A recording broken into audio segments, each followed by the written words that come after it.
The shaking had stopped, so I got myself to stop. I was stable, but I still couldn't see for 3 days out of my right eye.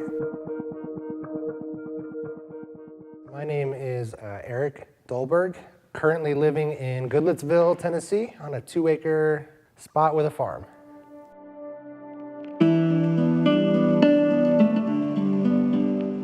My home life was pretty good for a kid. Parents still married. I was not a child of abuse. Went to nice schools. I was really afforded every opportunity out there to succeed. I was born an addict.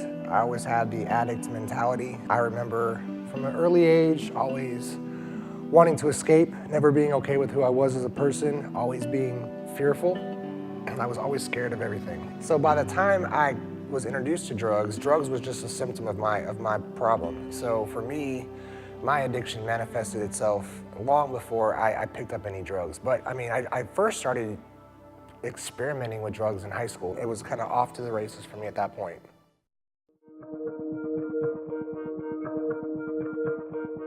I'd wake up in the morning, or I'd come to in the morning, or whatever, and it would be from the time I opened my eyes to the time I passed out that I was looking for, doing, consuming drugs. I was addicted physically to GHB, which is, it's like the date rape drug. I'm a creature of the night when I'm using. It was a vicious circle, a vicious cycle. I was selling drugs to take care of my habit at first. So a typical day for me was complete chaos. I mean, it was running around, doing the stupidest things, wasting so much time, thinking I was doing stuff. And I would go from place to place, and I would sell and use, and I would do that all day long. It wasn't fun. It was just always looking over my shoulder. I could potentially just fall asleep behind the wheel. I mean, it was absolute chaos. I was not a functioning addict at all. I wasn't even trying to make enough money to pay bills. I was trying to make enough money to get high. So it was absolute irresponsibility, putting myself and others at risk, potentially causing harm to other people, and it was breaking the law all day long.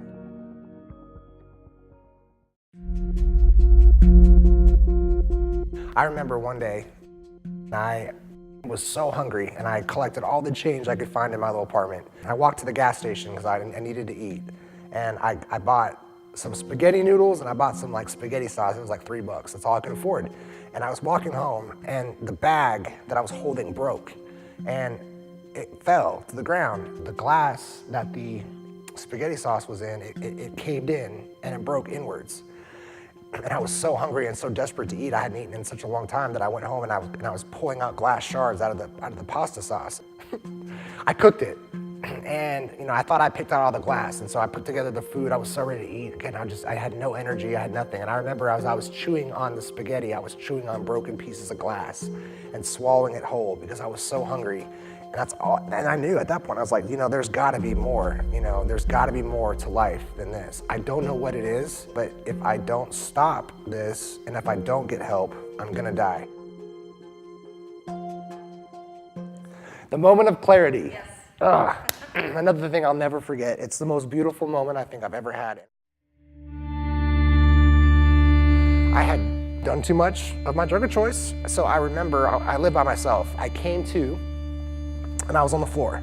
I opened my eyes, and I was hunched over on the bathtub, and I remember as I opened my eyes and I'm looking down, my face, I'm seeing blood dripping off my face, and I'm gasping, and I'm gasping, and I'm gasping. I can't breathe, I can't breathe, I can't breathe. Obviously, I'd knocked the wind out of myself. I'm not sure how. And so, I can't really see. It's fuzzy. My head's just, it's just spinning. I'm not sure how long I've been out.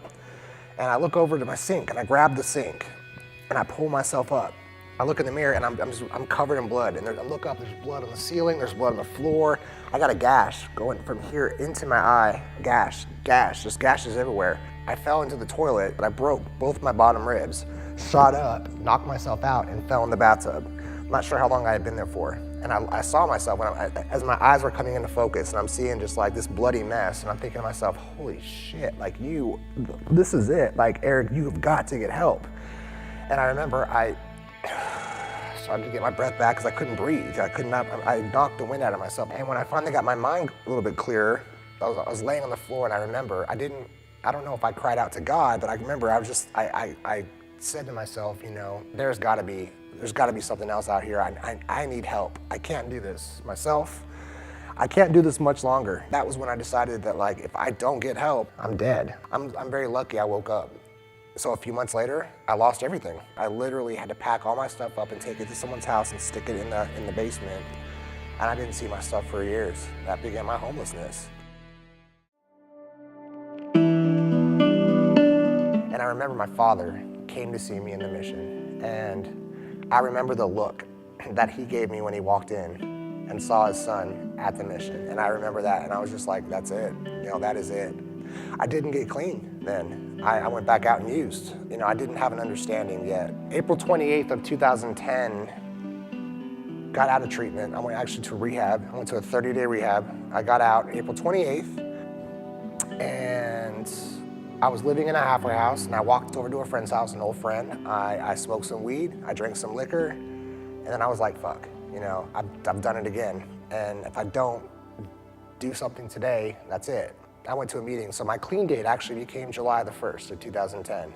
That was the day I decided that, what, you're gonna have to give it your all. I told myself that if I got past the withdrawals, I could change.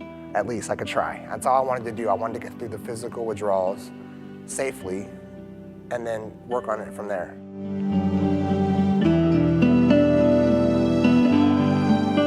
Early recovery was a gift. My head was clearing out. I didn't have much responsibility. I wasn't doing anything really. I was working a minimum wage job. I hadn't had hobbies in 10 years. I hadn't gone and had a routine in 10 years. I hadn't made my bed ever. I talked about fear earlier today, and fear has always been a motivator for me. I was learning how to channel my fear positively. What I learned is that when you start using drugs, you stop growing mentally. So for me, I was a 27-year-old in a 17-year-old mentality. It was like I was a toddler again, really, and I was just exploring and trying to get my place in the world. Recovery, the program that I'm in, is so important to me, and it's something that I'll never stop doing. 8 years ago, I was riding a bus, not knowing what I was going to do with my life.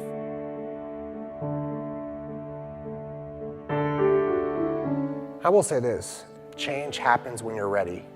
Change cannot be forced upon you. I know I went to rehab so many times and I wasn't ready, so it didn't stick. There are so many resources available. There's always someone to talk to.